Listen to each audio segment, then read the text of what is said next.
It's the 260 Podcast, live from Spiece Fieldhouse every Thursday at 7 p.m., highlighting all Indiana sports, featuring guests from the 260 area code and beyond. Live on YouTube every Thursday at 7 p.m. Just search the 260, also available anywhere you find your podcasts. And remember, when searching, there are no zeros in the 260.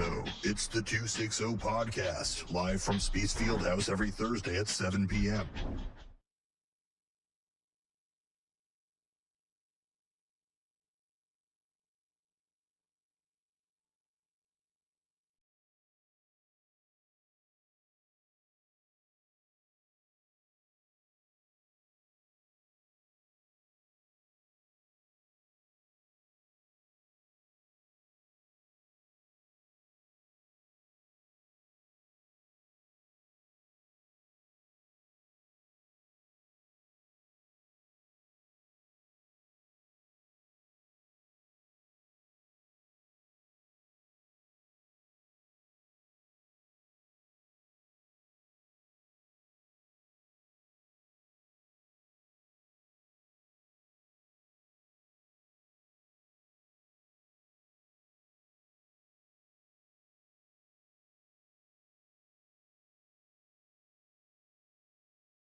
Joined by the man they call the mayor of the 260, Dave Rickert. We got Matt Brumbaugh riding shotgun. And remember, you can find us at the 260 on Twitter, YouTube, and Instagram. And remember, it's the 260. There's no zeros in the twos. In the fort. That's right, except a certain attorney I'm thinking about tonight. But there's no zeros in the 260. And I tell you what, every Thursday night we're laying down fresh content here at the Spiece Fieldhouse at 7 p.m. And speaking of content, guys, Sonar, this is number 9. So we're just rolling through the 260, laying down that content. Looking so forward to tonight's episode. Oh, I tell you what. You know what, Dave? I've had zero stress over this. You know what? I need this tonight because you know what? It's such a great American story. It is. With Frankie and I'm watching regional banks fail. I'm watching this fascist nut job Zelensky try to provoke Russia into nuclear war. I need this tonight. I need a great American story of a man who came here. This is what it's about. And strived to do better. Yep. And he is that's a great word. He is a striver. Yep. Just tell you what, Brumby, doing a little baseball tonight. How about that high school baseball? I want to talk a little high school baseball with you. And then, Dave, I want to talk a little bit about the big leagues, too, since we got Frankie here. But give us an update, man. I mean, we're starting to get a little bit into May now, first week into May. And you know, Matt, it's when the season for baseball really begins in high school to kind of take shape. The weather finally broke. The weather, last night. But, no, you're looking at the tournament draw was this past Sunday, and everything's laid out for, these teams, and they know where they're playing, what time they're playing, and now, it's getting, like I said, getting some momentum going towards that, that end of the season and getting ready for the tournament. But, Carroll won 15 in a row, and then, this week got beat by Westfield on Tuesday night, and then, Lures got them last night. And Matt, I got to tell you, wasn't that a shock, Dave? Lures? Well, it's a shock to me. Might be a shock to you. Not to me. Not to Matt Brumbaugh. He's been on this from early, late winter. He was calling lures. He goes, watch out for lures. And why, Matt? They're just, they're a veteran team that's been together here for a while. They've got some guys that can throw it on the mound. They got a left-hander, Martinez, who's really good. And they play hard-nosed baseball. And they, it's not surprising they're starting to gain their stride right about now. They got Snyder last week, split with Snyder last week, beat Carroll last night. Good fundamental team that gets after it. They're back to 2A.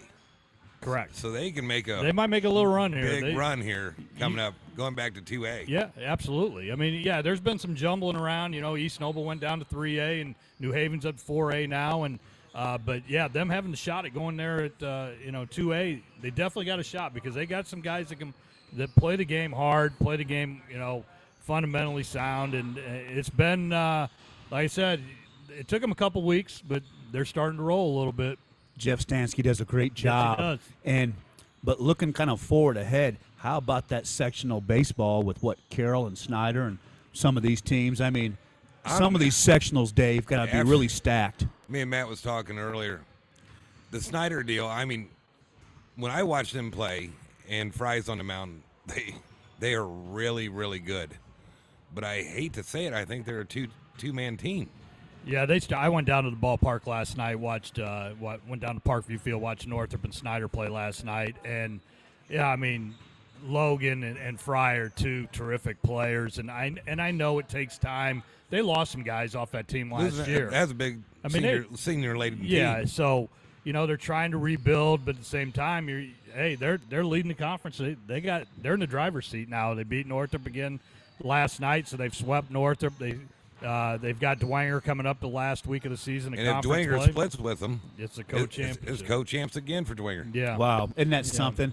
Now, how is Carroll going to respond? Because we kind of felt like early on in the season, 15 in a row, it felt like Carroll was the team to beat.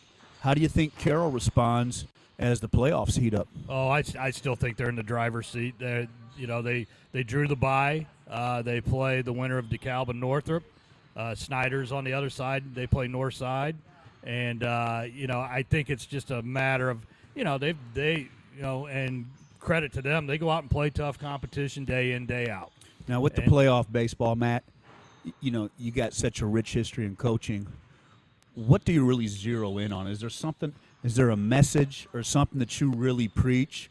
Because all of a sudden with the playoff baseball, the nerves have to be a lot higher. Well, I think at the end of the day, I've always said if you get a pitcher out there that can throw strikes and you're clean defensively, you don't make errors, you put yourself in a position to win every game in the tournament. Obviously, you got to have a deep pitching staff because, depending on how that draw comes out, again, like a draw like Northrop, and we've had this before when I was coaching there, is that you got that Wednesday game, Friday game, and Sunday game to win it all. Or Monday game, and what you do is, you got your number one, you better have a good number two, and you better have that number one ready to go on Monday, and all hands on deck. The relievers got to be ready, but again, if you play solid defense and you get timely hitting, you put yourself in a pretty good spot. Well, Dave always talks about unforced errors, and he even applies it to me in business sometimes. He talks about, Joe, we can't have unforced errors, but that's true. And Dave, to pivot to big league ball, has anybody got off to a start hotter than the Devil Rays, Dave? 26-6. That is really a shocker. It really is. When Kiermaier went to Toronto, I was like, well, are they blowing this up? Yeah. No, they got better. And Kiermaier's having a great year in Toronto. Yeah. What do you attribute that to with the Devil Rays? Do you think it's the scouting on the organization, scouting and the minor drafting. leagues? Scouting and It's drafting. definitely scouting.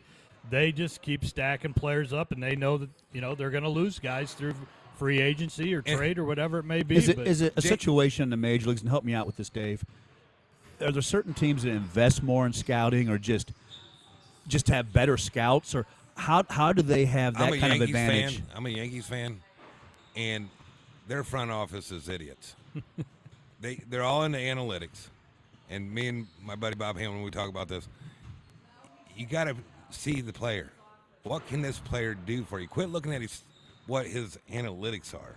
Well, they break it down so deep. And by the way, you got the Tampa in first, and the Yankees are in last. Well, and what's they got the highest paid man. A little payroll discrepancy there. Yeah, and what's really shocking, Brummy, is the Devil Rays are playing 800 baseball, but how about the Orioles?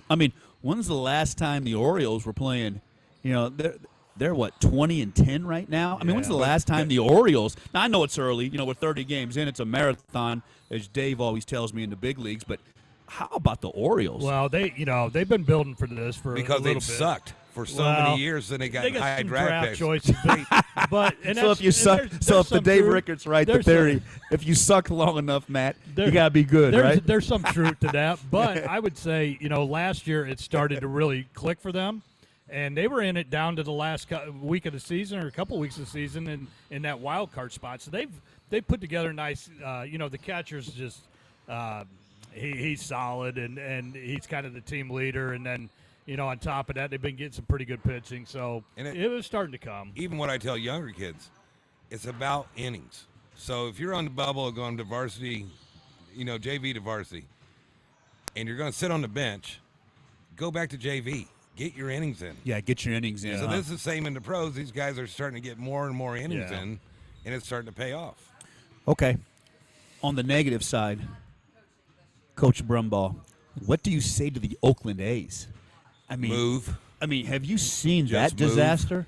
It's wow. The sad thing about that is it's not just one or two. It's gone for a long time like this. I mean, they've had, back in maybe mid 2000s, they had some really good teams, and all of a sudden it just kind of fell apart, and it's just continued to decline. And when you see that, unfortunately, the attendance on that does it as well. Big time. Back and it to hurts. attendance to Tampa Bay. Jason Dorfler, who we had on last week, he went to one of the very first games of the season. I don't know. Yeah, his first week. There's still nobody going to those games, Yeah, it's man. sad. They need. That's so sad because the You got guys the number one team in the league. and the guys are so talented. Yeah. Move to Nashville. Yeah. Move to Nashville's Back- trying hard for a team. And It'd be a great By the way, fit. the A's moved to Vegas. Vegas, yeah. Moved to Vegas. For sure. Yeah. Okay. Matt, this past weekend we went to the fights, which was Oh, the fights amazing. were It amazing. was great. I was so stunned at the operation of Art of Scrap. I mean, Well done. well done. Yeah. We had getting ready for the kickboxing last weekend. What do you got coming for Spiece on that? Well, we got the kickboxing event is going to be on May 20th, so it's 2 weeks from tomorrow or from Saturday, and it's again Dave Martinez. You guys had or Dave Hernandez. I'm sorry. Yeah. you had him on. Martinez. Yeah, You got your mind on think of baseball. man. But We you know gotta what? get- That interview last week, He's solid. I don't know if man. you had a chance to check it out, Yeah, Matt. he's solid. Dave and I had Dave Hernandez, and he was just and Dave nailed it afterwards. He said, Joe, you could feel the energy and the presence. Yeah. And you did, and we are really fired up for the event on May 20th here at Spiece. He's a solid guy. It's going to be a great production. Just one of those solid guys. He's going to be out there doing the thing right, and it's going to be a full day. They start with the weigh-ins, and then they come parading down, and they get right in the ring, and get after it. It's going to be exciting. I texted with him 2 or 3 days ago on some personal matters with him, and I think he's up to 14 fights and Yeah. counting. That's awesome because that's how it was Saturday night. I mean, we enjoyed it. And the walk-ins, I had no idea how much these guys market themselves. I mean, you kind of think of it as tough fighters. We, Ken Dog's our guy. We love him. But he's a master marketer, too. And Dave and I really enjoyed watching, the walk-ins, the music. I mean, how about some of those outfits, Sonar? We definitely saw some stuff. But I tell you what, Dave, I really enjoyed that Art of Scrap. And what I realized, too, that Dave pointed out was we got a lot of good fighters around the 260 area. And Dave and I, we're going to have a roster of guys that we want to get on. Matt, and we want to explore that, baby. we want to get your guy because he's going to be fighting in Art of Scrap 7. Oh yeah, we got Dustin Moore. My Joe, who you met. former baseball coach of mine that And San he's Francisco been Giants. Yeah, any former major World league Series. baseball player, which is not a bad resume there. But yeah, he's ready to roll. He's been training now for 2 years, and he's got that moxie and that. Little He bit does. He has the moxie. You know what? I think he's an adrenaline junkie. I Yeah. enjoyed meeting He's him. ready to roll. I love the moxie. I'm here. You won a World Series ring. Yeah. And you're gonna say, hey man, I'll get in the ring. Yeah, I mean, it's time you to know, roll. he was ready. I talked to him on Sunday, and he was let's go. He was giving the breakdown. He's ready to get after it. Yeah, we want to get him on the show. Oh yeah. well, it's for sure. exciting, and with Spiece, remember SpieceFitness.com, and don't forget about the Hercules nutrition, the training with Derek Eby. They're killing it. We're excited because the memberships with the fitness are growing. So a lot of good stuff out here at Spiece, you guys. Yeah, and we got Jim Rat's tournament this weekend. I mean, it's going to be packed house. I'll It's say been this. like that all for the last 3 weeks. I had a car accident, and we've been looking for cars last 3 weekends, and driving by this place on the weekends, it is packed. Yep. I mean, they're making big money here. Well, we get Jim Rat's and the kickboxing event on the same day. So oh my you God, talk It's about- exciting. There's talk going to be any about- parking. Yeah, it'll be crazy.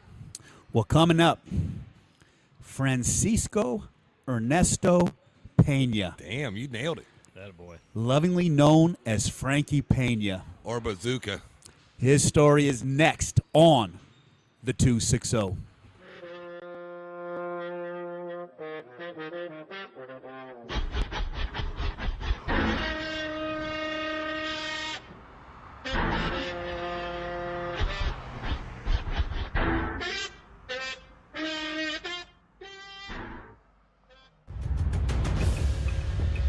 It's the 260 podcast, live from Spiece Fieldhouse every Thursday at 7 p.m., highlighting all Indiana sports, featuring guests from the 260 area code and beyond. Live on YouTube every Thursday at 7 p.m. Just search 260, also available anywhere you find your podcasts. And remember, when searching, there are no zeros in the 260. It's the 260 podcast, live from Spiece Fieldhouse every Thursday at 7 p.m.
Yes, this is the 260. I'm Joe Walburn. I'm joined by the man they call the mayor of the 260, Dave Rickert. Got shotgun with Brumby. We're running downhill, just laying down that content.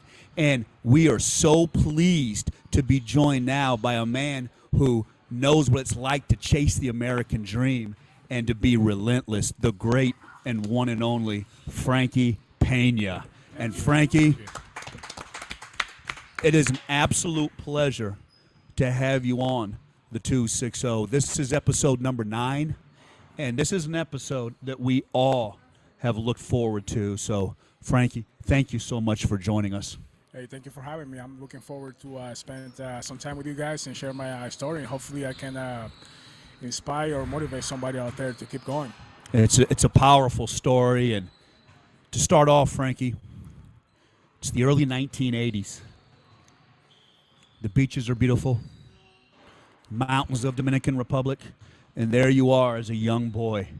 What was it like to grow up in the Dominican Republic in the early 1980s? It wasn't easy, I'll tell you that right now. So, baseball was a way for me to stay away from problems, from trouble, right? So it was a way for me to, I don't know, to become somebody, right? Because, over here, you guys, we play for fun here. My kids play for fun. Over there, we play to eat. You got to eat, right? So we're playing out there to hopefully land in the U.S. and make a better living for not just for me, but for the family as well. Did you feel that pressure even as a young boy? Was that on your mind? For sure. I mean, that's the thing too. Like, after I accomplished the signing with the Twins in the minor league system, it was a job. Because Sure. the day they are going 0 for 4, I was, I didn't know if I was going to be there the next day because competition. Doggy dog world. That's right. So, the 0 for 4 days they were horrible because you got a whole family depending on how I'm going to handle myself over here. So it was tough. How'd you handle that pressure? I mean, as a young boy, you want to get noticed by the scouts, like you said. I played sports over here for fun. I mean, how'd you handle that kind of pressure? And did you always feel that in the back of your mind when you stepped in the batter's box? Well, before I got to the U.S., right, they kind of like mold you to think if you hurt, don't say you're hurt. You got to play, right? So I was wired to just deal with the pressure, right? It was part of the game. Be ready for this and that. Talking to some of the guys out there that already play over here in the U.S. So when I came over here, I came prepared. I already knew there was going to be some pressure out there. I already knew that it wasn't going to be easy. The language wasn't there. The culture was. I mean, it's different. It was totally different. So yeah, the pressure was there. It was tough. I don't know if you understand. In the Dominican, they play baseball during the day. Well, I was going to ask then about go to that. school at night. Baseball is their number one priority. So Wow, yeah, baseball. I didn't even finish high school. really? I did not finish high school So because education is just not as important. Education secondary. Wow. yeah, it's a little different now because when I was coming up, when I got signed in 1993, I got signed and came to the U.S. Right, so I left everything behind. But nowadays it's a little easier because every academy out there has they teach these kids now. They pick them up as 13, 14, and they put them in this academy, and they teaching you English. They teaching you, everything that you need to know about school. So you're more prepared now, right? Before, you were done now with schooling, you're done with baseball. Now what, right? Exactly. So now it's a little better because most of the time when you get to the U.S., they already know English, and they can say more than number 2. Yeah. Well, Matt, you can attest with Hirschberger, Lance. He goes down there and he's like, well, I like him. What's his GPA? Not a good one. Lance, they go, you hold on, we'll come back.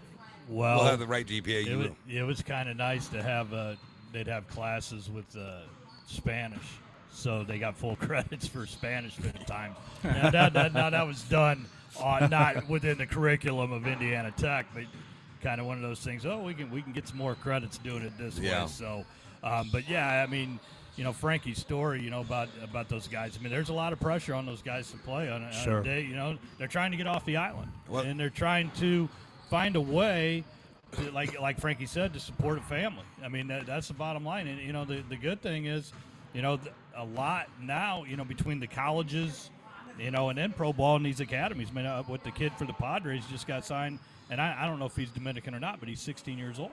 And then they can go to these academies and they can Right. learn. I mean, they're already coming up with, the ways of the world Right. are being taught to them.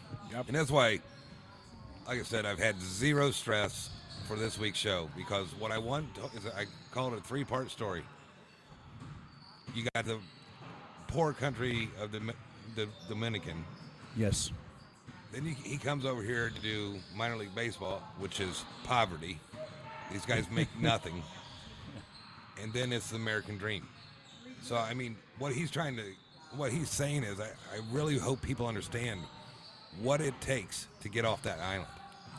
And And it's beautiful. it's beautiful. I mean, the mental toughness, the ability to be relentless, to have broad shoulders and to carry that pressure. What was it like with your family? How was your family bonds as a young boy than as you grew into this great prospect as a baseball player? What was that support like? They were very supportive. Again, they're gonna do whatever it takes to push you to hopefully make it. Because if I make it, everybody around Everybody me, makes it. Right. we're good, right? So Sure. there was a push out there, adding more pressure, right? So, but I don't regret anything that I went through. Everything that I have today is because of baseball. Baseball has opened a lot of doors for me. Baseball is the only sport that you fail 3 times, right, and get one hit and you're successful. Yeah. So it's the same thing in life, right? So in life, you're gonna get denied a bunch of times, right? You're gonna get disappointed a bunch of times, but you got to bounce back. You got to bounce back. So that's one thing that I learned in baseball. Okay, you got to be relentless, like you said, and keep on going. It's all for 4 today. Tomorrow's gonna be another day. So it's the same thing with life, man. So when you was still on the island, walk us through the process of how you started to get noticed. So I wasn't good at all, right? So we were talking before off camera, and I have always been the underdog, right? So I was the last kid that got picked, to play a game, and I would play right field with no glove because they needed somebody out there, and I'm not kidding, right? So, By the way, that's a story in itself. There's, a lot of Right people, field with no glove, huh? with no glove. There's a lot of guys organizations that will send equipment down because they don't have it. Yeah, they don't have Because the I don't think people realize, and you could talk about this, Frankie, just the poverty or the socio-economic disadvantages. Yeah. So for sure, it's a little better now. But when I was coming up, the way we did it was, if I was playing shortstop, leave the glove right there because I'm gonna be using that one. So it's like old time Major League Baseball. Yeah, that's Well, how- you just put They your leave- gloves down. Yeah, huh? they just drop the glove. Yeah. Yeah. So that's how we did it. And sometimes you only have 8 gloves, so somebody has to be without gloves. So that was the right field because we're pull hitters over there, right? We don't hit the ball to right field. And you guys, the other thing that's funny was the great George Bell. He was the MVP of the big leagues in '87. And they asked him once why he never takes a walk, He says you can't walk off the island, That's right. Yeah, That's true. Yeah, It's a great line, 100%. So, I was the one kid that wasn't good, but I was willing to put the work in to be good at it, right? So that was between 11 and 13. I sucked at it. Then I started picking up some momentum. I started getting bigger a little bit, and then 3 years passed by. I was the kid that everyone's wanted on their team. Wow. Look at him. And a So year, you just worked and There'll willed be yourself. pictures popping up from Ben here. Yeah, we You'll got some great see- pictures. I mean, he's a stud. and they told me when I Look right at there, that Look picture at right that. there. Woo, look They at that, say baby. you're too small to play baseball. Of course, I'm only 11. How old right were you there? 11? Yeah. Wow. I was 11, and you got people judging me already. Oh, you're too small to play baseball. You're never gonna sign. You're never gonna do this. You're never gonna do that. Well, 5 years later, I was on an airplane coming to the U.S. to play professional baseball. Man, that had to be Right, so fulfilling, man. That was great. Yeah, that had to be great. So and who came to you?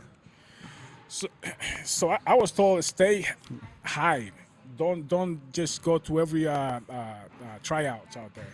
You're not ready, right? So what I did was, again, prepare myself, okay, for about 3 years.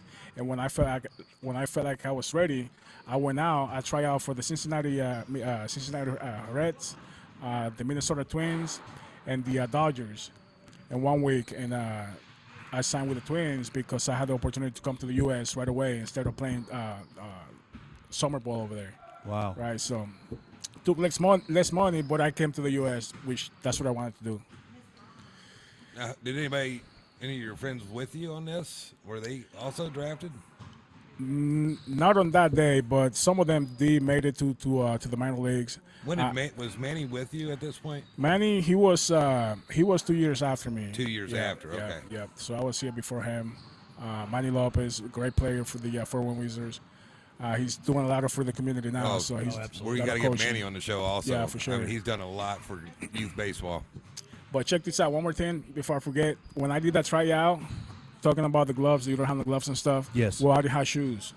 Okay, so I had to borrow somebody else's shoes, and they were size 13. Now wait a minute. We got to back up for a second. Here you are. You're going to try out for the Reds, the Dodgers, and the Twins. Yeah, And you had to borrow somebody's shoes. that is correct. Wow. I mean, Size 13. What Size 13, and halfway Stuff down the socks in line, them? I just like fell down because they were too big, man. I looked like a clown going down the line. that's amazing, man. You know what? Yeah. That's beautiful. That's overcoming, man. I mean, Dave, he had to overcome.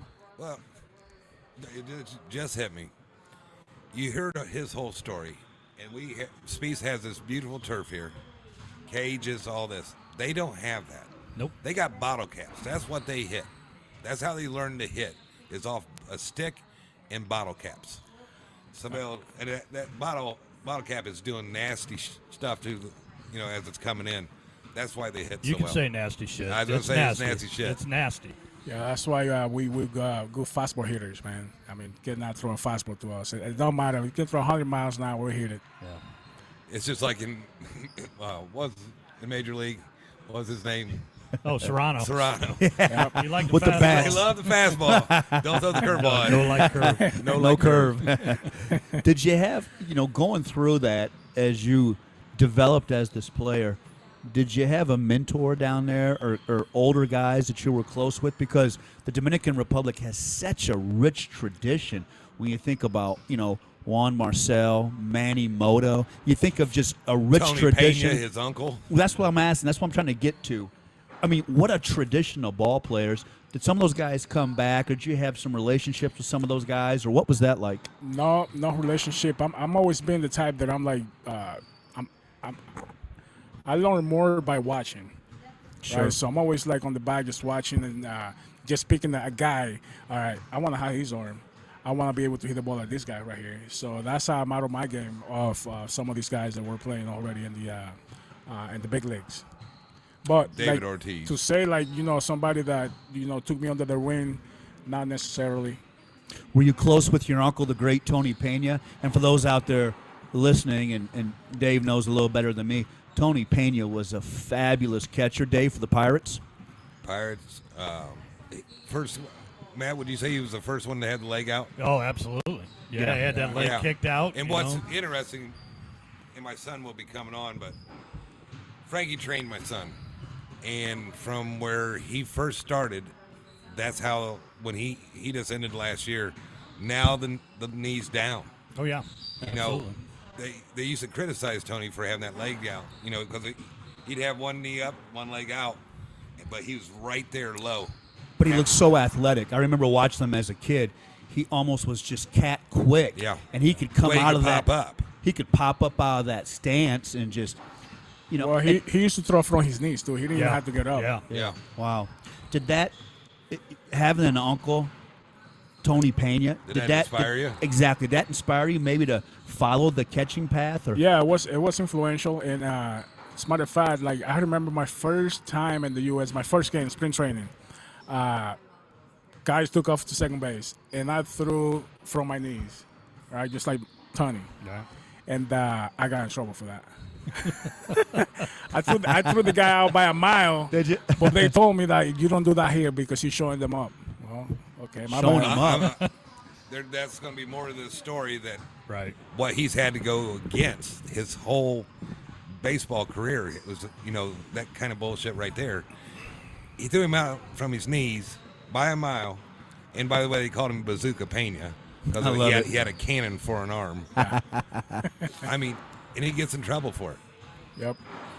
But it's all good. I mean, I understood that the assignment then. You don't want to show anybody off because it's disrespectful. But nowadays, I mean, that's just it's all good. Yeah, and like I said, now it's went back. They're teaching these kids they have the leg down because what it is, you get that target down lower and lower. Yep. And by getting that target down, help me out here. I'm a football guy. Does that help the pitcher? Oh, yeah. Having that target just down That's lower. what it's about. Yeah, I mean, he's getting it down right there below the knees. So now the pitch is coming in. If you watch any of the games and they got the diagram on, I mean, they're just tagging the knees. Yeah, you want to keep it low. You want to keep it low. So the lower the target, the better pain point for the pitcher. So you develop into this ball player on the island. Get a little bit older. Here comes the scouts. You try out. Looks like you're going to be heading to the States. Before you left the Dominican Republic, what was that mood like with your family and everybody? Because at this point, Frankie, you've really developed into a ball player, and you're going to sign with one of these organizations. What was the buzz like with your family, and how were you feeling at that time? It was great because I remember I signed on December 20th. So that was like right before Christmas. So everybody was happy. Heck, The a whole Christmas gift. the Wow. whole town, because they take you in. The town will take you in, like you one of theirs, right? So I was the one that was the savior, right? Yeah. So we got to pray and everything, man, before I came to the U.S. Wow, man, was but that it was just add more great. pressure to you though? I mean, did you? How could it not? How did you handle that? So man? at that time, I no pressure. I was ready to come to the U.S., right? So I remember getting here to Fort Myers, and I did not sleep that night because I wanted to go to the park so bad. I want to see what it looks like because the parks over there, the fields are not like here. There's no grass on some of them half Wow. of the time, right? So you're not gonna have the green grass like you do here. So everything's so clean and so smooth, man. I was like ready to go, pumped up, man. I didn't even sleep that night, like I said. So it was awesome. Well, looks like Ty's coming on. You there, Ty? Hey, how's it going? Ty, my Hey, man, what's how up? you doing, Ty? Tyler. Hey, we're doing pretty good. Introduce your son, Dave. Give us some love. This is my youngest son, Tyler Rickard. Like I said, it was about, I think he was 8 or 9, probably 8 when we started putting him with Frankie. And it was damn near the first day. Ty, we're about 15 feet away from Ty. Yep, just about. And he gives me a bunch of balls. He goes, you go stand there, and I'm going to stand on this side of the cage. And he goes, we will be firing balls at him. He will learn to catch real fast. And boom, I mean, Frankie goes, and then I go. It's just one after another. And, Ty's, you got it, boom, boom, boom. Well, later on, this is when Frankie tells when he gets to Florida, he's not a catcher, he's an outfielder. And I give him shit about him being slow, but he was, if he's an American, he's pretty damn fast. Well, he was put together coming off the island. Yeah. I'll tell you what, with those socioeconomic issues down there, Frankie looked pretty good that age. He was put together. So that's how that drill with Ty came about, Sure. because the catching coach got in front of the pitching mound with a fungo bat, which is a lighter bat, and just starts firing balls at Frankie to teach him how to catch. Oh my gosh. Yeah. And he'd tell the story. He goes, I'd cry every night, man. I just want to go home. Just got beat up so bad. yeah. So that's how you learned to catch? Basically, yeah, because you got to catch the ball, get hit, one or the other. Right? I know. No, Yeah. you're absolutely right. You got to And catch I the ball. love, no, the or fungo get bat hit. thing too. I They mean, did I that get to it, you, man. Ty? They did that to you, man? I never got the fungo bad, but I mean, at being 8 years old and doing that drill, oh my gosh, it made you start your pants a little bit. I can imagine your dad out there just barking, the So- mayor out there barking. I mean, wow. But how awesome was it probably to learn from Frankie? Oh yeah, Frankie, he was my first catching coach and really introduced me to the position and how to really achieve at it. So I learned all my basic good knowledge from him. It was awesome. His mom at the time, she just told the story last night. She goes, she would be scared for Ty to go to school for Child Protective Services. All bruised up. All bruised up. Me and Frank were just firing balls at him, man. It was awesome. Those are the trophies right there. Those are trophy bruises. He Attaboy. did a good job. He didn't get hit too many times. He did all right. But that, And he became a great catcher then. Went on to did. college, and he did a great job. Ty's had Frankie first, Kyle Day, but really it's the beginning guy was Frankie. And it's he did what Frankie taught Ty is what Frankie went through down in Florida, but Frankie's was probably worse. And what a great guy to learn from, Ty. Talk about that for a second, because here's Frankie. I mean, just the relentlessness of Frankie. The will to not only be a great baseball player, but the will to make himself into something. What was that like? And did you feed off that energy, Ty? Yeah, definitely seeing Frankie's perspective on baseball and how he kind of made it through the minor leagues and the work that had to get put into the position to be how great Frankie was. It was great to learn from that experience. Well, when this is happening, I'm thinking, did I make the right decision? With Frankie, because I'm like, he's coming from a different world, and this is, this is expected of him, and then it paid off for Ty, I'd say. What was that choice like when they decided to make you into a catcher? I mean, were you agreeable with that, Frankie? Did you trust the process? No, man. I mean, I guess your uncle was Tony Pena. I mean, no, you didn't like it, man? No, man. It's tough. Catching is tough, man. Catching's got to be the toughest, right? It took me 3 to 4 years to learn how to catch. Wow. And block the ball and receive and all of that stuff. I used to get up on breaking balls. You know what I'm saying? Oh, So yeah. I didn't let him break. So it was tough. All right, but I have everything else. I have the arm. I could hit. But catching, it took me 3.5 years at least to learn how to catch. 3.5 years when he did it since he was 8. It's just amazing that Frankie could come to the States and pick up catching. Now, Ty, I want you to comment on this too. I'm going to ask you first, Frankie. How do you develop the relationship with the pitchers? I mean, how do you build that trust with those guys? That's a great laugh. I love that. Yeah, I love that. It's gonna be Trust good. Me, I want to hear Robbie, this. this is gonna be good. I want to hear this because I'm a coaching All right, aspect. but this is gonna surprise you, right? Because I didn't have that relationship with the catcher. I mean, with the pitcher, because the language wasn't there, right? Oh, So that's right. anytime they set me up, to calm him down, I just go over there and look around and just say nothing. the guy already knew. I just want to give him some time to relax and throw some strikes, man.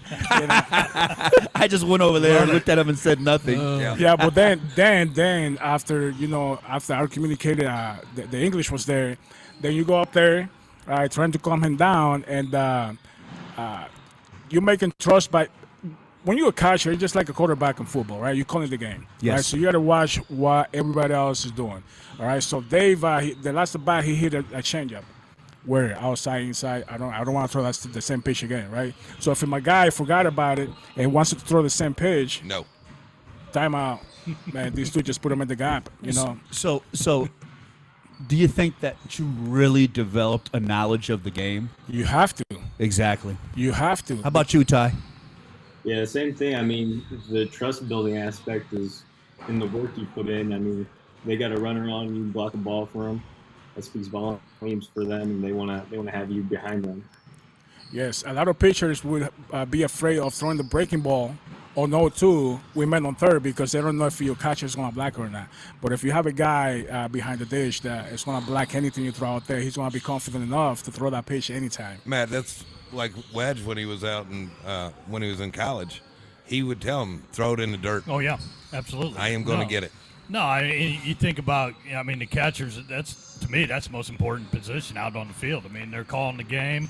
They're, the study aspect of being a catcher is just absolutely. It'd be mind blowing if people knew how much time they put into studying. The catcher puts in the most time when they're studying the hitters and tendencies of them and what pitch, and just like Frankie said, hey, this guy just tagged your changeup on the last at bat. Don't be shaking me off. That's the way I would tell our pitchers, you better not be shaking off that catcher, man. He's the guy that's calling it. Matt, did the catcher have to be the alpha male on the team? Yeah, I mean, I think so. I mean, you got. Well, Ty's not definitely the alpha man. No, but Don't take that, Ty. But no. I'm 4 states away. Do it when I'm right next to you next time. I love it. I see you, Ty. Yeah. That's what I'm talking about. That's how you Absolutely. respond to your dad. It's kind of heckle jekyll because I mean you think. I mean, Ty off the field, quiet kid, but when you're out there and you're in that spot, you're taking charge. You've got that pitcher, you've got the defense, you've got the coach's ear because they're the one. I mean, if I'm the first guy, I'm going to ask as a catcher, not the pitcher. Heck, I don't like talking to pitchers. Yeah. They're crazy. I think throw the ball. I think the catcher is your coach on the field. Absolutely. Right, because like you said, you got to pay attention to everything out there. One thing that I used to do too, I probably threw more people out on pickoff move than that what I threw, people trying to steal a base, right? And this is like setting them up. Okay, so if I see a guy that's walking back after their secondary lead to first base, okay, on the first inning, I already know what he's doing. Okay, his body language. I know he's not going to hustle back, right? So when the game is on the line, 8th inning, all right, my pitcher's struggling, bases loaded, this dude is walking back, I put it on. Yep. He gone. Bingo. Wow. All right, so You're watching that closely, man. That's it, See, man. You got to watch everything out there. That's brilliant, Dave. It- I mean, you're watching body language. That's right. Frankie, so when you get, let's back up. We covered the catching.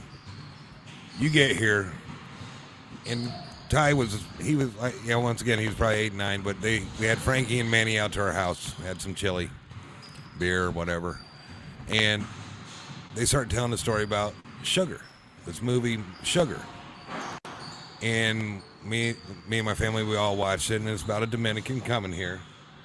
And he goes to this restaurant after every game or before, and he orders the same damn meal. Finally, the waitress figures out he doesn't know how to read the menu. So she starts giving him a different thing each day. And this kid was so happy. Frankie's was double Whopper with cheese. I can relate to that because when I first came over here to the U.S., I was 175. All right, and I didn't like you guys' food. Like the flavor wasn't there for me. Coming from the DR. Yeah. So right around the corner there was the Burger King. Okay, so my English is limited. Number 2 looked really good, which was a double Whopper with cheese. Right. So I went from 175 to 185 in 2 months eating number 2. Because that's the only number that I go to size number 2 to go. So, like we said, what I said in the beginning about talking about the poverty in the DR. Now he's in minor league baseball, and that's poverty itself. He was making $900 every 2 weeks. That's all you made playing professional minor league baseball, Frankie? Yeah, so $900 every 2 weeks. That was great money in the Dominican, not here, right? And the Dominican right now, like the average salary a month is like anywhere from $200 to $300 a month, right? So for anybody coming from a different country, that's decent money, but obviously it's not enough. I mean, you can make that, within a week here with a good job, right? So. Yeah, it was tough, and out of the $900, I had to send half of that to the Dominican to keep them going over there too. So talking, about the pressure. So you sent it back to your family. Of course, till this day, I'm still doing it. So Yeah. To this day, you're still doing it. Yep. Wow. Yeah, that's the way it goes. Okay, let's. Like, once again, what was your meal money? $15? $15. So 3 days you get $45. So when they're home, him and Manny and all the rest of them, was Torrey on that team too? No, He's already gone. he was gone already. After a game, they just want to rush to the concessions to get the leftover hot dogs, man. Because you just had such limited meal money. Yeah, we and were here you stacked guys up. are starving, huh? We will eat hot dogs for 3 days. Let me ask you this: Wow, 3 days, man. Do you Breakfast, lunch, and at dinner. this point in your life? Do you like hot dogs and number 2 double Whopper with I cheese? haven't had a number 2 in a while, and the hot dogs, I don't even look at it. I love it, man. I tell you what, from the Dominican Republic to the States to ordering number 2. Right. And then he gets to AAA, and he was more excited about the meal money than playing. Yeah, you gotta love it, man. I tell you the meal what, money man. was great there. So, Yeah, and I tell you what, this has just been a great discussion. We're gonna take a quick break, Frankie, and coming back, let's get into the minor leagues, man. What was the Right. competition like? What was everybody's battling to get to the big leagues? So now you're a catcher. So coming up next, Frankie's journey with the minor leagues. And this is the 260.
It's the 260 Podcast, live from Spiece Fieldhouse every Thursday at 7 p.m., highlighting all Indiana sports, featuring guests from the 260 area code and beyond. Live on YouTube every Thursday at 7 p.m. Just search the 260. Also available anywhere you find your podcasts. And remember, when searching, there are no zeros in the 260. It's the 260 Podcast, live from Spiece Fieldhouse every Thursday at 7 p.m.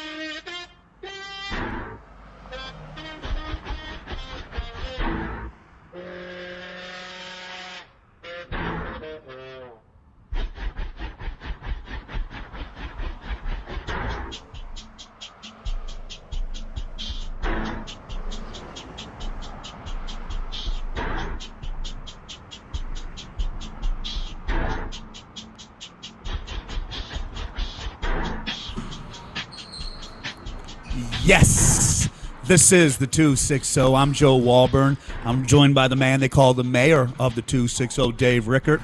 Got Matt Brumball riding shotgun. We got a couple of catchers with us. We got the great Frankie Pena, and we've got Ty Rickert, who had a great catching career in college, Dave's son. So I tell you what, Matt, we're getting a little feel with these catchers and where we left off at. Frankie, you learned to say number 2 for the double Whopper with cheese, but as I understand it, you got tired of picking off the pickle and onion, so right. your English with pickle and onion got pretty good, didn't it, my friend? I say no pickle on onions. So here you are. You're growing, you're playing well. Where'd you start in the minors with your journey, Frankie? So first year, the first 2 years really it's like learning the system in the minor leagues, right? So first year landed in Fort Myers. Competition out there, it's a friendly competition, all right? But you want to outdo the next guy because you want to get the playing time, right? So that's the way to go. The way it goes. Sometimes it doesn't go that way because it's just like business, right? So first round pick will get the first chance. And to who play. was that first round pick? I got a bunch of them. I played with A.J. Piasinski, Bowen, right? Rob Bowen. I played with Matt LeCroy. He made the bigs for a little bit there. Chap Muller, he made it with the Milwaukee Brewer, I believe. So I always had somebody out there that was like in the first round pick, So And Rob it was a Bowen little tough for went to him. Homestead. Yep. Correct. So, and this Manny had told me this when he was talking about Frankie, that Frankie was better, much better, but they had the money in Bowen. They didn't have the same amount of money in Frankie, so the business side comes out. Matt, I mean, Oh, absolutely. No, I mean, hey, anybody will tell you they're going to take care of their bonus babies first. I mean, Yeah. that's just part of the game, and it's part of the business, and it's a cruel part of the business because there is a lot of talent that goes, unpaid, but they end up, getting washed out because they've already paid this money to these guys with bonus money and salary and all that stuff. It's really it's a cruel business, and I'm sure Frankie, you know that firsthand, unfortunately. Oh yeah. I mean, it's somebody's head on the chop block, right? So if I drafted this guy for $500,000 and he doesn't make it, we're getting fired. Yeah, somebody's gone. more than likely. So, but it's the nature of the business. It's just it is what it is when it comes to that. And Ty, how hard is it not to get the steady at bats? Oh yeah, that's definitely one of the big things being a catcher. You're always expected to catch your pitcher's bullpens in practice, and you get shorted your at bats. So you got to find time before or after practice to get your swings in. You can get that work done. I mean, you can attest to that too. You don't get your time. It's really tough. Sometimes you catch like 10 guys, and then by the time it's time for you to hit, we run out of time. So let's go run. Maybe next time you hit in the first round next time. Yeah. So yeah, man, it's really tough to be a catcher, really. How'd you deal with the injuries? I didn't have any. None. None.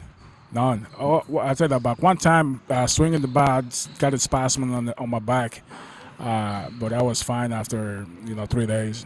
But really, like major injuries, didn't have any. So, Well, I guess I didn't play that much to be injured, right? so you go from Florida and then first stop Fort Wayne. No, so we went to Tennessee. So it was like a middle A, class Low A type A. of So that's another thing, man. Tennessee, in the middle of nowhere, because all these minor league fields are in the middle of nowhere. Okay, so you don't have no transportation. You have to walk to the drive-through to get the food. It was crazy over there too. But then from there, I came to Fort Wayne, and that's back in 1998, and that's how I ended up here in Fort Wayne. I've been here since then. So, when you get to this is the Wizards, what was that like playing in that concrete box? That was one of the best field in town, like in the Midwest League back Really? then. Yeah, that was the third best stadium in the whole league. All right, so And now we got the beautiful. Right. yeah, so it Caps. wasn't too bad. It was better than some of the fields that we play in, in Tennessee and Florida for sure. So once you make it to this level, you feel like you made it because now you're playing under the lights. You're not burning up in the sun like 95 degrees over there in Florida. You know what I'm saying? So yeah, it was great once we got here. Funny thing, we come from Florida, and it's like 75 over there. We come over here, we go to the hotel, and it's nice and sunny outside. Okay, and I'm thinking it's 74, and I walk out, and it's like freaking 45, and I'm freezing. Where's the indoor facility? We playing inside tonight. Yeah. Well, that's what I can't help but ask about because I think of the great Manny Mota. When he signed in 1957, and his first stop was he played for the Michigan City White Sox. Ooh, man. And he was there in April. So think about 1957, Manny Mota, Dave, coming from the Dominican Republic to Michigan City. I mean, think about the change in At the that point, weather. I'd be I mean, saying the DR is pretty freaking nice. but what was that like? And did it cross your mind that here you are, you're kicking money back home, taking care of everybody, but man, you're playing ball so far away from home. It was a challenge. So I was a mama's boy, right? So it was really tough for me. I was 17 when I got to the U.S., right? 17 years old, and I didn't speak the language. There wasn't too many of Latin or Latinos coaches back then. So it's like you got to figure stuff out, And me being a catcher too, what they did to me, and I'm grateful for that, they put me with 4 other catchers in the same room, and they were Americans, right, for me to learn the language, all right, because I had to be able to communicate with the Pitchers. with the pitchers, right? So I remember one time, it took me like 4 days to take a shower in the apartment. Guess 4 what? days? 4 days, bro. You had to be funky. I know. I didn't Why, want. I didn't, why did it take you 4 days to take a shower? because I didn't know how to turn the shower on. It was, Wow. I mean, and I didn't have a way to ask anybody. Wow. Hey, and what's the one that you like pull and then twist? Frankie. Yeah, we don't have that in the Dominican, man. We don't have running water over there. Wow. Wow. You So- believe that, Ty? Man, I finally asked one of the guys that was bilingual, "Hey, man, I don't think I have running water." And he's like, "Really? Let me check it out." There it goes. There's the water, man. He's got to Frankie's, pull and twist. Frankie's like, get out. I need some shower time. Yeah, that's crazy. what? But as you're at this point and you're working your way up the minors, you talk about all these challenges with the language and everything. What truly was the most difficult challenge for you in your process? Being away from home. That was the most challenging thing for me. Yes, I was like living my dream, but I always missed. I also missed my culture, my family back at home because, like I said, I was only 17. I was never away from home, that far from my mom, and now I'm over here in this country, a different country, for 7-8 months. And the way before we didn't have cell phones. No. Okay, so I had to go to the public. This is a supermarket over there in Florida, and get $20 in quarters, and on the payphone, and to talk 5 minutes. So that's how you called home, was a payphone. Yep. So here you go. I'm making 400 there now. All right. Minus $80 a week. Me getting quarters to call home. Right. So it was 10 minutes. pretty tough. Yeah. And then calling cards came around. Now you can buy a calling card for $10, and talk more than 5 or 10 minutes. So You had to have the sense of pride, though, to come from the Dominican Republic. When you look at opening day this year, 5% of the Major League Baseball players are from the Caribbean. It's about 100 guys. Of those 100 guys, and you'll love this, Ty, because you know how we love our numbers. Of those 100 guys, 60 are from the Dominican Republic. yep, That's got to give you so much pride to be from the Dominican Republic and just see the representation. I would have thought the number would have been higher. It could be a little bit higher, but Wow. but as far as guys coming from the Caribbean to play in the big leagues, it's been the Dominican Republic. yeah, for sure. And like Well, I you said, see it that's- in the World Baseball. Oh yeah. I mean, they are prideful. yeah, I mean that's like I said, that's the only way out of the island. Like you were saying earlier, everybody's if you ask the Dominican to play cash and they don't know how to play cash, he's not Dominican.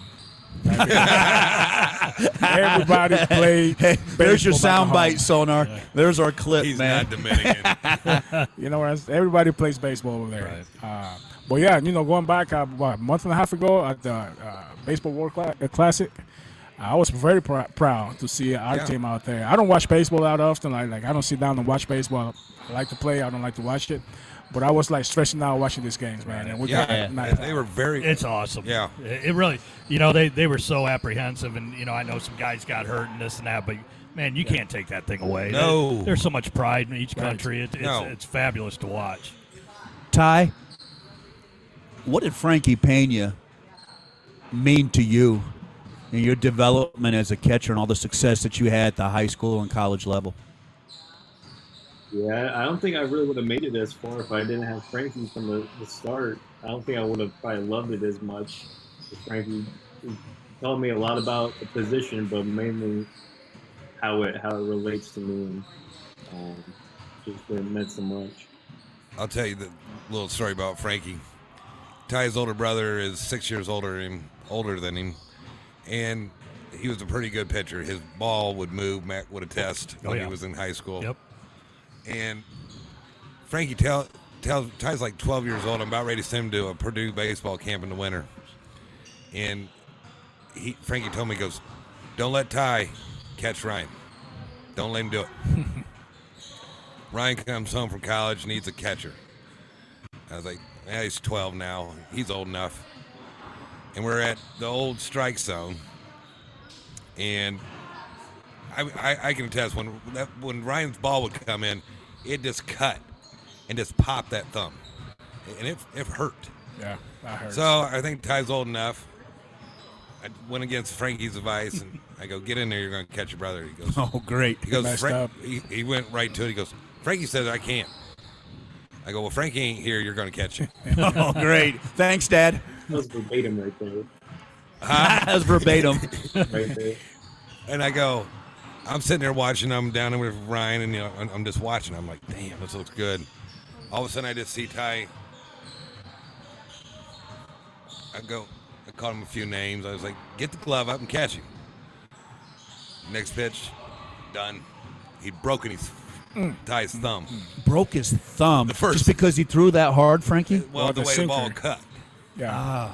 And the first thing I was thinking, oh shit, I don't want everyone to tell Frankie. Better this. not tell Frankie that. Yeah. He messed up. He didn't listen. And then I made him go to the Purdue camp. I go, we're just going to tape this up. You'll be fine. Frankie, talk about the brotherhood. I mean, I'm sitting here with Matt Brumball, and we look at these names that came out of the Dominican Republic, guys that were your age. Placido Blanco, Yeah. Vlad Guerrero, David Ortiz. Yeah. Here's one for you, Matt Brumball.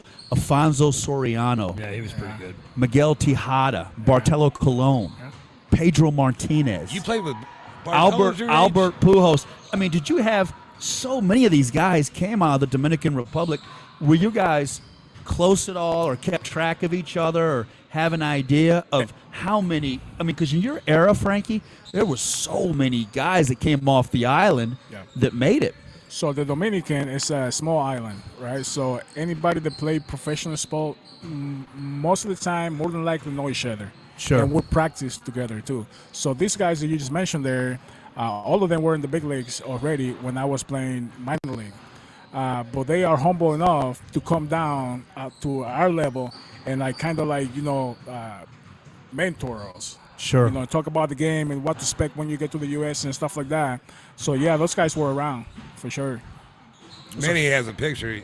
Frankie's not in it, but Manny has a picture. I don't know if he has it in a new place, but it's Torrey Hunter, David Ortiz. Wow.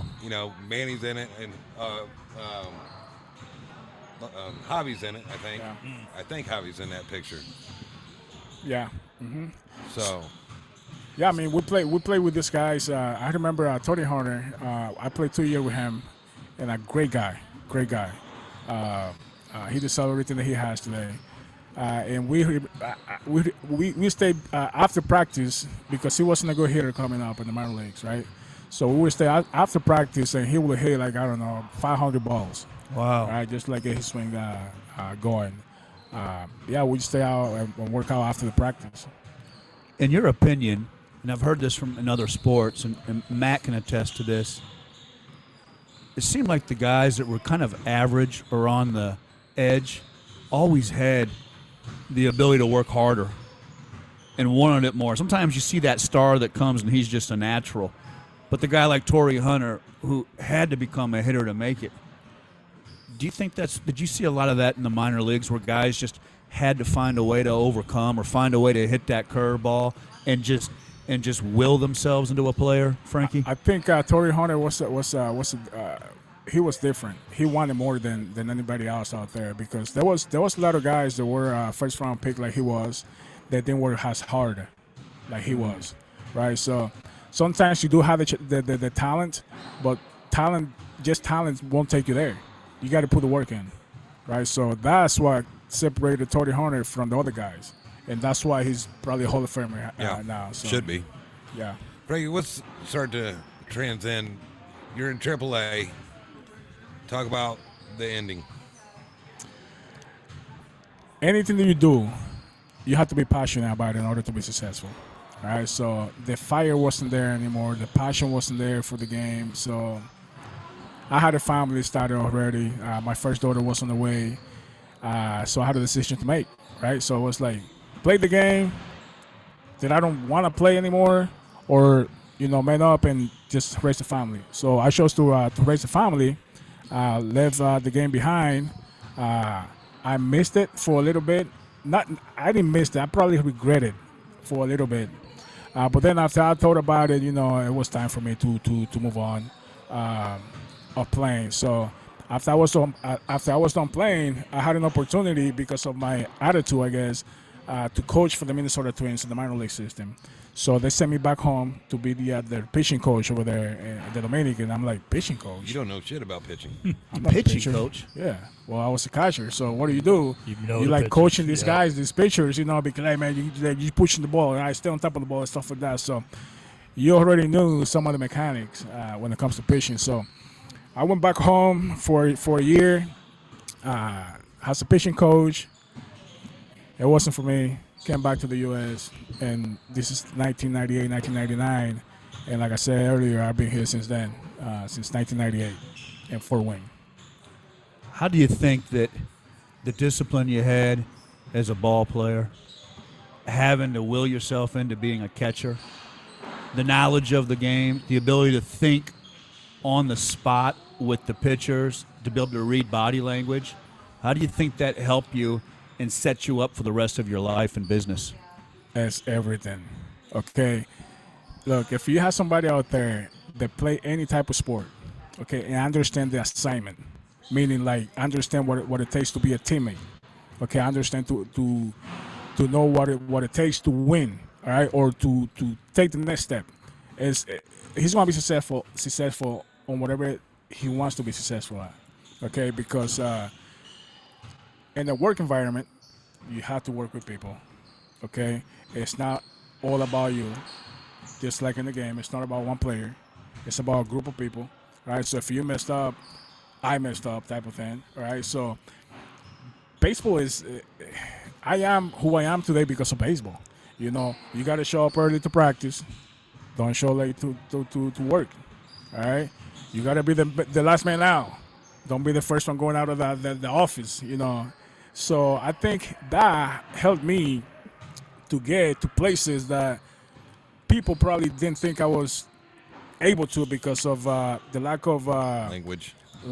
or education. I don't have a college degree, and I have held positions like operations manager in a big corporation, right? But it's because of the work ethic and the person that I am. You know, when it comes to like getting the things done. All right. And that if you remember last week, maybe it was 2 weeks ago, Ty's second catching coach was Kyle Day. And I told that he got plantar fasciitis. He's a catcher. He was Ty, what was he, a second-round pick? Oh, who's up there? Yeah. And, they mutually agree, the Reds and him mutually agree, go each other's way. He goes back, finishes out his college, and gets a great job. I mean, company out of Warsaw, the prosthetics. Bio. Parker? What? Yeah. Oh, yeah. And he told me, he goes, companies will hire athletes first. Yeah. Because of the dedication that they have to go through. And hearing what Frankie just said, aren't we missing all that in our workforce right now?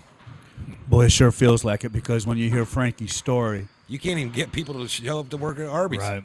the discipline, the toughness, Yeah. you had to assimilate and learn the language. You Yeah. had to learn the culture. Don't you think, Frankie, that you said, you rode the wave of baseball to a life, Yep. a better life. Don't you think that was your journey, Frankie? Probably so. Yeah, I mean, everything that I do is like, it has to do something with baseball. Like, what would I do? Type of thing. Yeah. So when in this when you're situation. going to get your citizenship, I mean, this is a very important part of Frankie. What made you do it? Well, this is probably 12, 13 years ago. I've already been here for 8, right, with the green card. I'm not going back home. I already got my roots over here. I got kids. I got 6 kids over here. Got a beautiful wife. So I don't think I'm going to go back home anytime soon. So this country has given me so much, to me and my family, that why not? If I had the opportunity to become a citizen, I want to. So I decided to go for it a few years back, you should say. And that's how it went down. How was you emotional when it? I was more nervous because, again, I have always had this self-conscious about my English. I didn't think I was ready for it.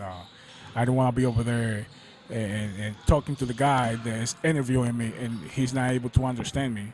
And Sure. again, I took time. It took me 10 years, to make the decision to apply for it and take the test. As an American, thank you. Thank you Doing it for the right doing way. it the right way. And thank you for recognizing the opportunity and embracing it. Yeah. Your story is a beautiful story. And You it's did it still the right going. way. And it's still still going. And now, tell us a little bit. I love the roll-off companies. I had one down I Georgia heard Ty. it. You know what we said? Humping and dumping, baby. You get a 20-yard or a 30-yard. We'll pull that bad boy. Talk to us a little bit. Now here you are, all these years later. And as I say, small business are always the Jedi Knights. That's right. You're now a Jedi Knight with your own roll-off company. Talk to us a little bit about that, Frankie. Yeah, so everything started probably 15 years ago. I was in the metal recycling industry. That's when he was teaching Ty, tutoring Ty, and then what's the guy who hooked you up? Jeff Rainier's on his name. Yeah. He was management over there, and I was teaching his kid how to catch, right? course So you did, he asked me. Baseball again, my friend. Yeah. There you Was go, he your right? Matt? Yeah. Was he your kid? I hadn't been there. I had just left Northrop before he. So he asked me, "Do you want a job?" I'm like, "I'm already working, but I'll take a look at what you got to offer." So we went over there to the scrapyard and took a walk, and I was fine where I was, right, making like $11.25 an hour back then, sitting down, putting 4 screw in the gun, a paintball gun and stuff. And I went to this stand and to the scrapyard, and they said, "We can get you in at $12.50, but there's opportunity to grow. All right, if you learn that the business, you can be here in 5 years. Sign me on." So I went for That's it. how his mind works. He's always, what's the next thing? I went for it, right? So I started as a sorter, temporary, sorting different type of metals. Became a lead guy, then supervisor within 5 years, right? Like they promised if I learned the stuff, which I did. And I ended up being the operations manager and aluminum shredding operation, copper. I mean, you name it, I know a little bit of everything when it comes to that. So 15 years later, I'm sitting over here. I'm like, this is kind of like plateau. It's boring now because I kind of like it's a routine now. It's like, what's next? The same thought process of when he was leaving AAA? I'm always have this thought process. Like, there's always more out there, but I'm not greedy, but there's always more out there, right? Always pushing yourself. Yeah, so what's the next thing? So I'm like finding the way because me being in the position and management position, what I disliked the most was letting people go. Because that's the livelihood now. You got to let these people go because, the economy is bad. You don't need 4 guys. You only need 3 type of thing. I'm like, man, that's not cool. That could be me 20 years from now. Now I'm 60 looking for a new job. I'm like, no, that's not going to happen. So I got to find a way to be self-efficient. All right, so I started buying my own scrap on the side, okay, hustling. All right, because I already knew that the system. I got some connections Joe, out I there. knew this was going to get you intrigued. I love it, man. You're talking my language, man. There you go. I get up every morning and I figure out how can I earn, how can I hustle. That's it. You're talking my language. There you go. So I started buying scrap on the side. Now Yes. I got to find a way to hold the scrap. So I had a nice sport car that a Dodge Challenger, pimp tile. Yeah. Traded in for a truck, for a pickup yeah. truck. Emptied the savings account, bought a trailer for $9,000, started holding scrap. Now the business is going well. I'm working full time over here and on the side doing the scrap, right? So I need more. I need a different way to hold the scrap because I don't want to go in every Saturday and Sunday to pick up the scrap and take it in. Yes. So I'm like, okay, I don't have money to buy the truck, but is there like a trailer that can hold these roll-off Yes. boxes? Yes, there it is. YouTube the thing. Hey, that's the roll-off Right up your trailer. alley, YouTube. There you go, Ty. Ty says you can do anything on YouTube. There you go. There's the roll-off trailer. So I bought the trailer and 2 boxes, so I can have the boxes there. Yes. And put the scrap in, and That's I how come you again. start, baby. Right? So 2 boxes became 4, 4 became 6, 10, 16, 22. Woo! I see you, Frankie. That's what I love, man. And That's do you Americana. Do you That's see the dream. excitement in him? I love that he's so much, man. Yeah. I had a He has more partner. excitement for this than he does baseball. I'm passionate about it, man. Right. It's just, you know what it is? Because you're a builder. Yeah.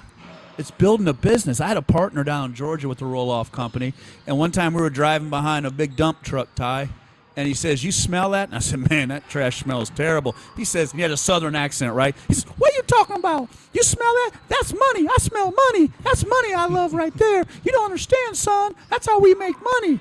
I loved it, humping and dumping. And that's how, you know what, I can relate. Yeah. We started with the truck, and we started with 12 boxes, and we worked our way up to 5 trucks, 300 boxes, and we did the we had the contract for the Mercedes-Benz, the removal of all the debris, man. So you got it, man. Yeah. And you know what?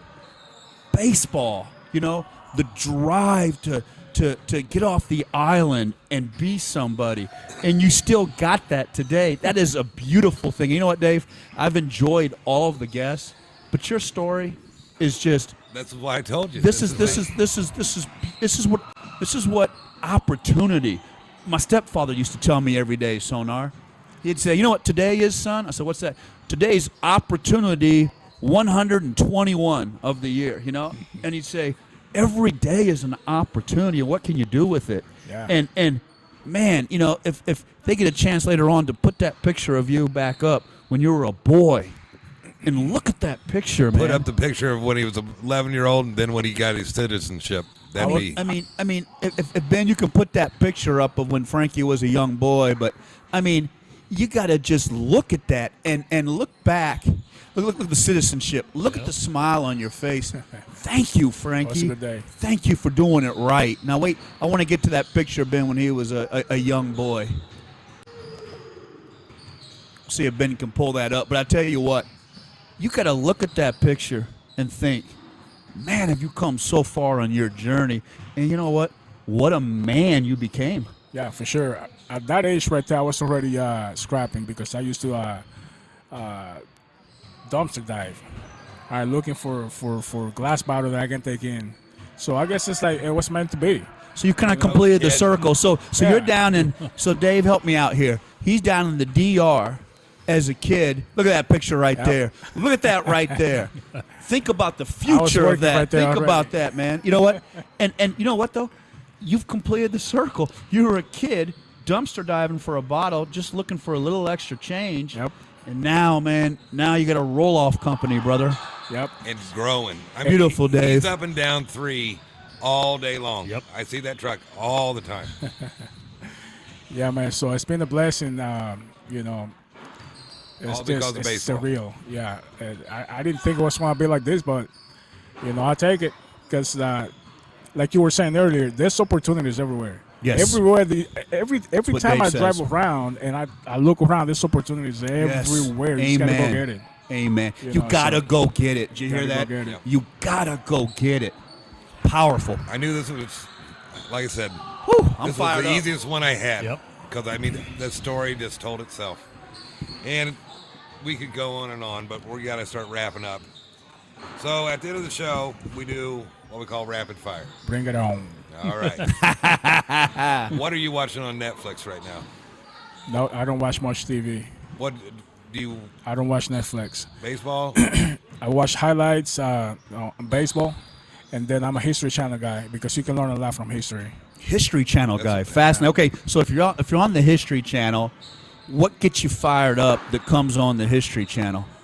The men that built America. Yep. Great show. Great show. It's Hey, beautiful. You know why, right? I mean, these guys Absolutely. pioneer. They made it work. So that's what I'm trying to accomplish here. Yep. Great answer. What is your favorite restaurant in the 260? I like steak. So Steelhorn. What is Longhorn? Yeah, Longhorn. Longhorn. Oh, Yep. yeah. Me and Joe's ate there a couple times. That Oh, is- yeah. They got good do steaks. a fine job. They do a real nice job. Shout out to Michaela Getz over there, one of our ex-employees. She's a manager. And Dave, Denise had a great question that she wanted to add this week. Frankie, if you could meet someone from the past or the present, This is a great question. who would it be? Like family. What is No, it? No. Anybody from the past or the present, whether it's somebody you watched on the History Channel, or is there somebody that you would love to meet, that you admire, that you'd love to have a conversation with? I like to sit down with Rockefeller. Wow, that's a great answer. You hear that, Ty? You That's know, a business answer. He wants to sit down with Rockefeller. I might have said He that. came from nothing. You came from nothing. Yeah. He's also. But the only thing you got to do me a favor, if you sit down with Rockefeller, you got to kind of steer him away from that New World Order. Yeah. You know, Dave and I are a little tired of I'm that. not a- I know. I'm not a Rockefeller Now guy. Sonar's going to grab me, Matt. Sonar's like, don't you start, Joe. You got to take the good and leave the bad. Well, That's he's right. got, in my opinion, a lot of bad. What you listening to, Frankie? When you're rolling around with that roll-off on the back and you're going to drop that 20-yarder someplace, you got the So- music turned up. What you listening to? So no, I'm a big guy, but I'm sensitive, right? So I'm always looking for the next motivation that's gonna keep me going, fire me up, right? So I'm always listening to a podcast that are inspiring, I guess, right? So depending on what I feel like today, if I'm want to invest on something and I'm not ready for it or I'm not sure about it, I'll listen to somebody and see if I can get some motivation out of that. Do you think that's how you always were? always listening to something upbeat or something motivation. Is that how you were all the way back in when you came up in the DR? So yeah, when I was a little kid, I used to. I didn't have friends my age. I would always go to the grandpa and the grandma and sit down and talk and just listen to them talk about whatever they went through or whatever was going on in their life. So yeah. And my ex-boss used to say that, when the mall was actually happening, he'd say, just go down to the mall and sit down and watch the people. Sure. Watch the older people. He goes, the older people are going to tell you how your life is going to go. Well, I feel like if I'm not learning something, I'm not doing something right. I have to be learning something every day, basically.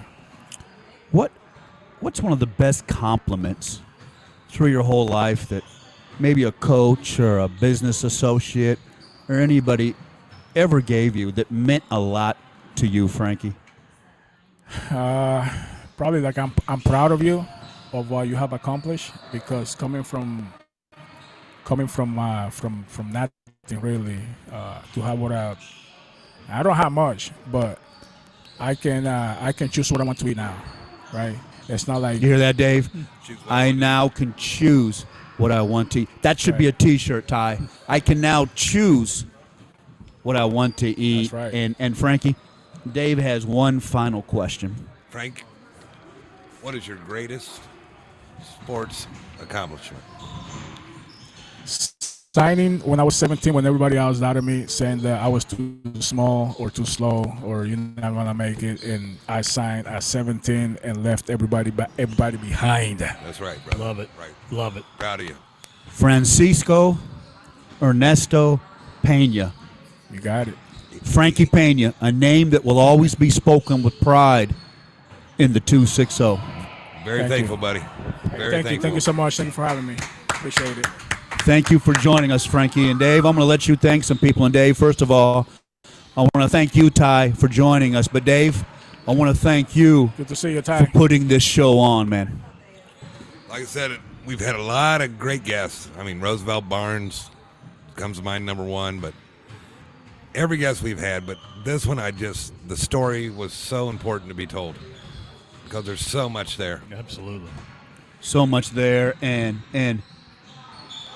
lastly, thank you again for getting the citizenship, respecting what it meant, and doing it the right way.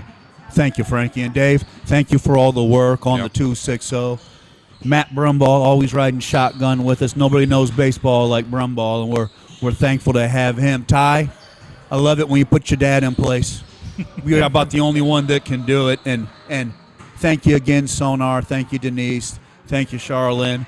And once again, everybody, you can find us on Twitter, YouTube, Instagram. If you go to YouTube, click that button, subscribe, because we're going to be here. We're going to be here every Thursday night at 7 o'clock, indefinitely laying down content. So we want everybody to get behind it. We want everybody to support the 260 because this is where Dave and I and all of us can bring these great stories like Frankie Pena. So, again, thank you, everybody. And remember, we are the 260.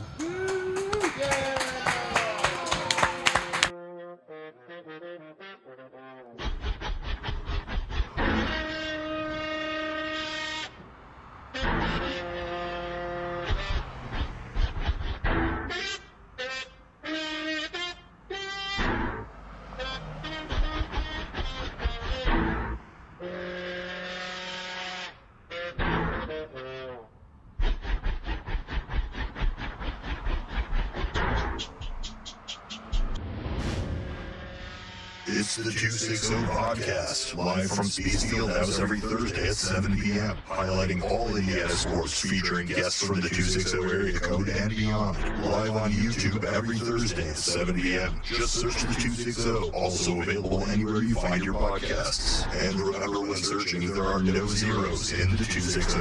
It's the 260 Podcast, live from Spiece Fieldhouse every Thursday at 7 p.m.